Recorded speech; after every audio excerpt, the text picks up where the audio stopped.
মাত্র 2 কাপ সুজি দিয়ে সাউথের ফেমাস রেসিপি বানাবো, আর তার সাথে থাকছে আরও অনেক রেসিপি। তাহলে চলুন দেখি নেওয়া যাক কী কী বানাচ্ছি। 2 কাপ আমি এখানে সুজি নিয়ে নিয়েছি, আর 1 কাপ পরিমাণ জল দিয়ে এটাকে কিছুক্ষণ রেস্টে রেখে দেবো।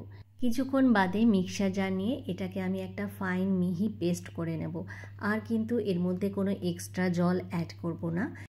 এরপর আমি এর মধ্যে আর কিছু জিনিস অ্যাড করব, সেটা হচ্ছে 1 কাপ পরিমাণ দই। আপনারা চাইলে ঘরে পাতা দইও দিতে পারেন বা কেনা দই দিয়েও দিতে পারেন। এখানে 1 কাপ পরিমাণ দই আছে। তারপর এর মধ্যে দেবো একটুখানি নুন আর একটুখানি চিনি দিয়ে এর একটা মিহি পেস্ট বানিয়ে নেব।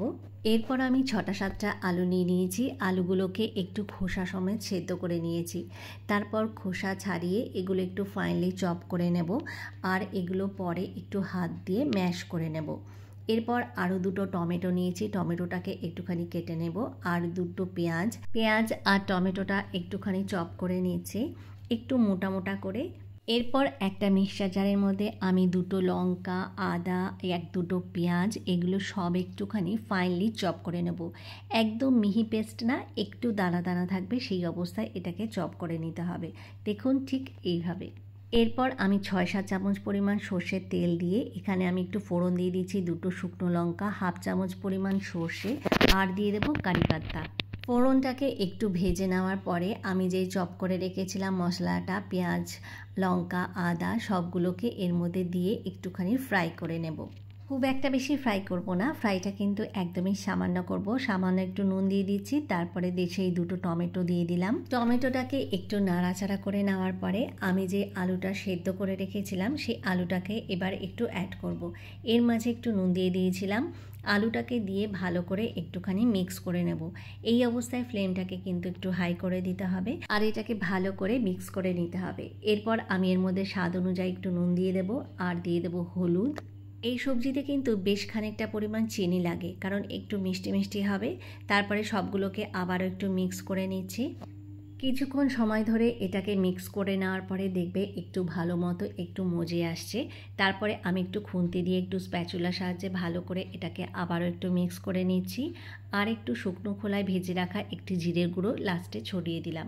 ব্যাস, সাউথের এই সবজিটা আমার রান্না হয়ে গেছে। এখনও কিন্তু আরও অনেক কিছু বাকি আছে।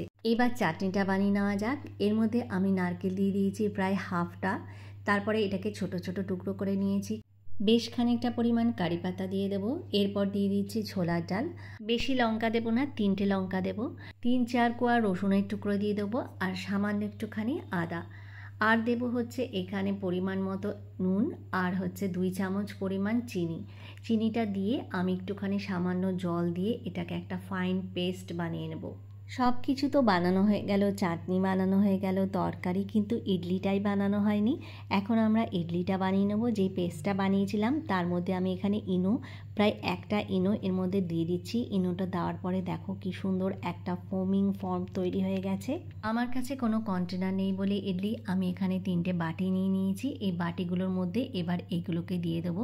প্রায় ভরে ভরেই দিয়ে দিয়েছি, আর সামান্য একটুখানি গ্যাপ রাখছি। তোমাদের কাছে যদি কোনো ইডলি মেকার থাকে বা ইডলির কন্টেনার থাকে তাহলে তোমরা সেটা ব্যবহার করতে পারো। আমি এবার একটা ফ্রাইং প্যান নিয়ে নিয়েছি, তার মধ্যে আমি বেশ খানিকটা পরিমাণ জল নিয়ে নিয়েছি, আর একটা ছাঁকনি আছে সেটাকে দিয়ে এবার এই বাটিগুলোকে এক এক করে এর মধ্যে দিয়ে দেবো। এই অবস্থায় কিন্তু ফ্লেমটাকে হাই করে দেবো, আর এটাকে প্রায় আধা ঘন্টা রেখে দেবো এই অবস্থায়। এখন আবারও কড়াইতে তেল দিয়ে প্রায় 2-3 চামচ সর্ষের তেল, তার মধ্যে একটা শুকনো লঙ্কা, 1/2 চামচ পরিমাণ সর্ষে, আর দিয়ে দেবো হচ্ছে ছোলার ডাল। তারপরে দিয়ে দেবো কারি পাতা। সবগুলো দিয়ে একটা ফোড়ন দিয়ে দেবো। এই ফোড়নটাকে যদি আমি চাটনির মধ্যে দিই তাহলে কিন্তু একটা দারুণ টেস্ট হবে, আর এটা একটা তড়কাটা দিলে আরও টেস্টটা যেন বেড়ে যায়। প্রায় হাফ অ্যান আওয়ার পরে দেখুন ইডলিটা আমাদের এখন মনে হচ্ছে হয়ে গেছে, আর কত সুন্দর ফুলে গেছে। বাটিগুলোকে নিচে নামিয়ে এখনই কিন্তু সঙ্গে সঙ্গে বার করতে যাবেন না, যতক্ষণ না পর্যন্ত ঠান্ডা হচ্ছে। এটাকে পুরোপুরি ঠান্ডা করে তারপরে চাকুর সাহায্যে একটু ঘুরিয়ে দিলেই এটা ভালো করে ডিমোল্ড হয়ে যাবে। আর হ্যাঁ, আপনারা চাইলে এটাকে দেওয়ার আগে একটুখানি অয়েল ব্রাশ করে দিতে পারেন, এতে করে ভালোভাবে বেরিয়ে আসবে। দেখুন কত সুন্দর হয়েছে, আর ভেতরটা কিন্তু একদমই স্পঞ্জি আর সফট হয়েছে। দেখে মনে হচ্ছে না পুরো একদম দোকানের মতো। আর এর ওপরে যদি এই সবজিটা আর চাটনির সাথে খাওয়া হয়, উফ কি দারুণ ব্যাপক যে লাগে, তোমাদের কি বলে বোঝাতে পারবো না। ভালো লাগলে অবশ্যই একটা লাইক করবে আর কমেন্ট করে জানাবে যে কীরকম হয়েছে। নিত্য নতুন রেসিপি দেখতে চ্যানেলটিকে অবশ্যই সাবস্ক্রাইব করবে। আবারও নতুন নতুন রেসিপি নিয়ে তোমাদের সামনে হাজির হয়ে যাব। আজকের মতো এখানেই বিদায় জানাচ্ছি। সবাই ভালো থাকবে। Tata, bye bye and take care.